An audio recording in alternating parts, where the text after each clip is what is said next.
بسم اللہ الرحمن الرحیم۔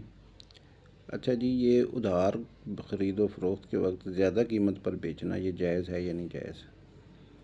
ائمہ اربعہ کے نزدیک بالاتفاق جائز ہے، اور ایک دو فقہا کو نکال کر تقریباً سب کے نزدیک جائز ہے، لیکن بعض حضرات جو ہے نا وہ لوگوں کو تشویش میں مبتلا کرتے ہیں۔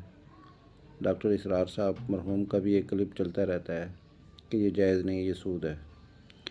یہ جی اس کا مسئلے کا تجزیہ کرتے، یہ جامع ترمذی ہے اور یہ حدیث نمبر 1231 ہے۔ نہا رسول اللہ صلی اللہ علیہ وسلم عن بیعتین فی بیعتین، ایک سودے میں دو سودے کرنے سے منع فرمایا ہے۔ اس کا کیا مطلب ہے؟ حدیث حسن صحیح والعمل ولا ھذا قد فسر بعض اہل العلم قالوا بیعتین فی بیعتین ان یقولا، اس کا مطلب یہ ہے کہ کوئی یوں کہے ابیو کا ھذا الثوب بنقد بعشرۃ، کہ یہ کپڑا جو ہے یہ نقد خریدنا ہے تو 10 روپے کا ہے، اور وبنصیعۃ ب20، اور ادھار پر یہ 20 کا ہے۔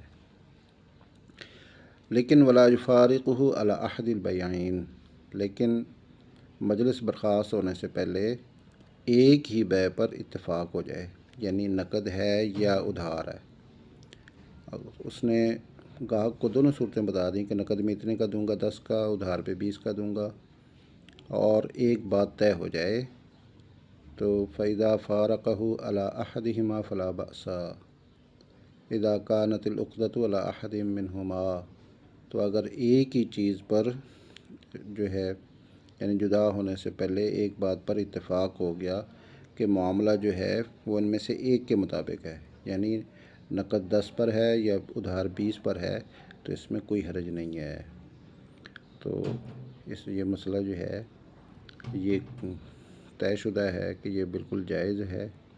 البتہ اگر بات جو ہے نا وہ گول مول چھوڑ دی، بس اس کو بتا دیا، سودا دے دیا، اور بعد میں جو ہے وہ اگر آ کے اس کو پاس پیسے ہوئے اس نے 10 دے دیے، نہ ہوئے تو اس نے سمجھ لیا کہ جی چلو بعد میں 20 دے دیں گے، تو پھر یہ جائز نہیں ہے۔ اسی جو ہے جدا ہونے سے پہلے، مجلس برخاست ہونے سے پہلے ایک بات طے ہو جائے تو یہ صورت بالکل جائز ہے۔